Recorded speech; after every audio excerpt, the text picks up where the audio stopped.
지금과 같은 수준의 살충제 수치라면 태어나서 이유식할 때부터 세상을 뜰 때까지 살충제 계란 2개 반씩 매일매일 드셔도 문제가 없습니다. 하루로 치자면 성인이 126개까지 먹어도 됩니다. 예, 식약처가요.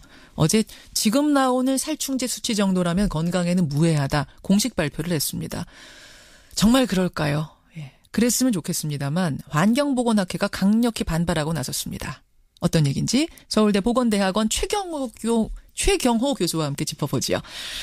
최 교수님 안녕하세요. 네, 안녕하세요. 정부는 괜찮답니다. 하루 126개까지 괜찮답니다. 공식적으로 발표를 했습니다. 그런데 네. 왜 보건학회에서는 매우 걱정스럽다 이렇게 반박을 하셨어요? 저희는 일단 정부의 발표의 근거가 주로 급성, 독성에만 집중이 되어 있기 때문에 그 문제에 대한 문제의식을 가지고 있습니다. 계란 같은 경우는 하루에 하나씩 혹은 하루에 몇 개씩 만성적으로 먹는데 오랫동안 먹는데 예. 그거를 급성적인 독성이 없다라고만 이야기하는 것은 소통에 문제가 있고. 그러니까 독성에 급성 독성도 있고 만성 독성도 있어요? 예, 급성 독성이라는 것은 먹거나 접했을 때 바로 나타나는 독성을 급성 독성이라고 하고, 만성 독성은 그 영향이 서서히 오랫동안 노출되었을 때 서서히 나타나는 것을 만성 독성이라고 합니다.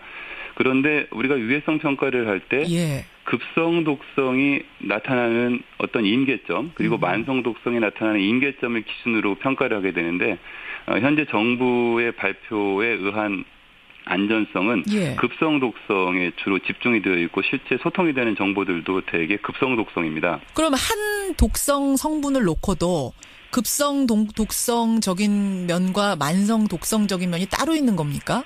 그렇습니다. 예를 들어서 지금 문제가 된 피프로닐 같은 경우에도 모든 살충제가 신경 독성 물질입니다. 이 벌레를 곤충을 못 움직이게 하고 그렇겠죠. 그래서 죽게 하는 건데요. 그러니까 즉각적인 급성 독성은 주로 신경 독성의 형태로 나올 가능성이 크지만 만성적인 독성은 다른 형태의 독성도 나올 수가 있습니다. 예를 들어서 많은 농약들이 만성적으로 노출되었을 때 환경 호르몬처럼 작용을 할 수가 있고요.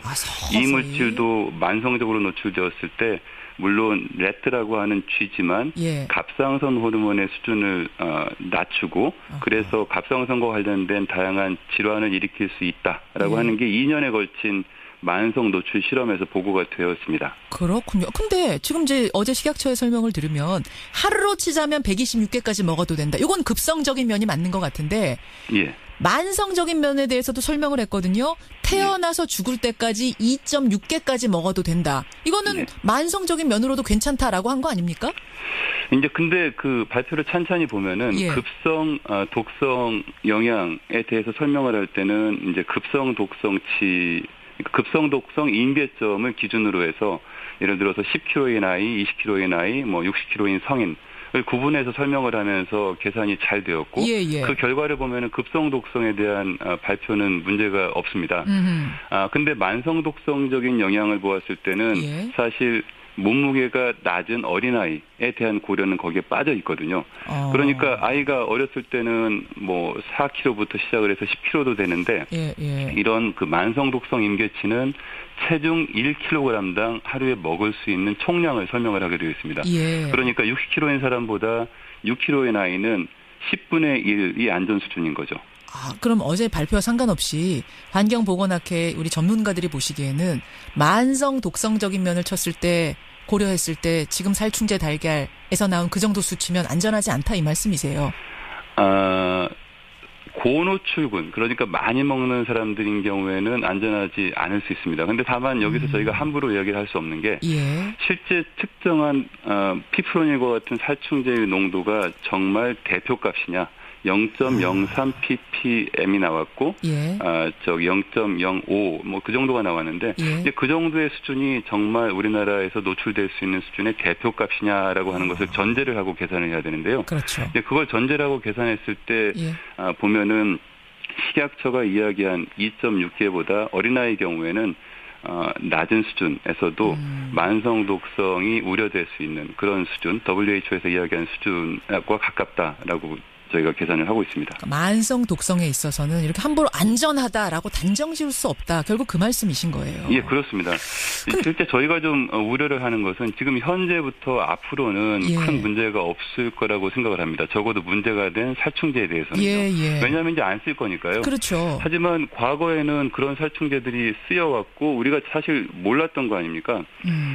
그리고 저희가 검출을 시작을 하면 새로운 그 물질이 검출이 되고 이제 그런 것들을 보았을 때 과거에 우리가 얼마나 노출이 되었는지를 정확하게 모르죠. 이제 그런 것들을 모르기 때문에 노출량도 정확하게 모르고 그 노출량에 대한 정확한 정보 없이 이제 그 과거에 노출된 분들이 어땠는지 이제 마치 이제 이런 현재 그 소통되는 정보가 이제 과거에 노출된 분들의 문제가 전혀 없었던 것처럼 해석되는 것도 저희가 우려하고 있는 부분입니다. 그래요. 지금 많은 분들이 비슷한 얘기를 하세요. 청취자 여러분들이 여태까지 우리 다 먹어왔던 거 아닌가요? 모르고. 근데 이제 와서 먹으니 많이라고 얘기하는 게 무슨 소용이 있을까 싶을 정도로 허탈하다라는 말씀들을 많이 하세요. 교수님 말씀도 지금까지 우리가 얼마나 먹어왔는지를 모르기 때문에 어떤 종류를 또 어떻게 먹었는지 모르기 때문에 이걸 단정지어서 이거면 괜찮다라고 할 수 없다는 말씀이십니다. 네, 맞습니다.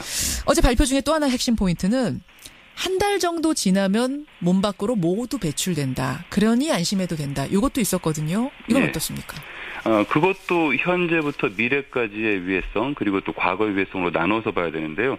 사실 그 모든 물질이 몸에 들어가면 밖으로 빠져나갑니다. 예를 들어서 DDT 같은 물질은 몸 안에 들어오면 오래 막 몇 년씩 있다가 빠져나가지만 지금 현재 문제가 된 그런 피프로닐이나 비펜투린 같은 물질은 몸에서 절반으로 빠져나가는데, 그러니까 몸에 100이 들어왔다면 50이 되는데 드는 시간이 대개 일주일 이내입니다. 그러면은 한 달이면은 일주일이 4번이니까 반의 반으로 줄어드는 거죠. 그러네요. 그러니까 현재부터 보면은 이제 앞으로 이런 물질을 안 먹으면 이제 앞으로 일주일 후면 절반, 일주일 후면 25%, 12%, 6점 몇 프로를 쭉 떨어지게 되는 거거든요. 그러니까 이제 앞으로는 문제가 없겠죠. 하지만 우리가 계란을 일주일에 한 번, 한 달에 한 번 먹는 게 아니기 때문에 이제 과거에 먹는 사람, 그리고 또 현재 먹는 사람도 현재 우리 계란 안에 존재하고 있는 화학물질, 이런 살충제 성분들에 대해서 다 모르기 때문에 그런 부분들에 대해서는 좀 주의가 필요한 거죠. 매일 먹는 식품이기 때문에 그렇습니다. 살충제 성분에서 다 모르기 때문에 주의해야 된다는 말씀 무슨 말씀이세요? 예를 들어서 현장에서 어떤 제품을 썼는지 정확하게 알아야 어떤 물질이 계란 안에 들어있는지를 알 텐데. 지금 피프로닐, 비펜트린 이런 거 썼다는 거 아닙니까?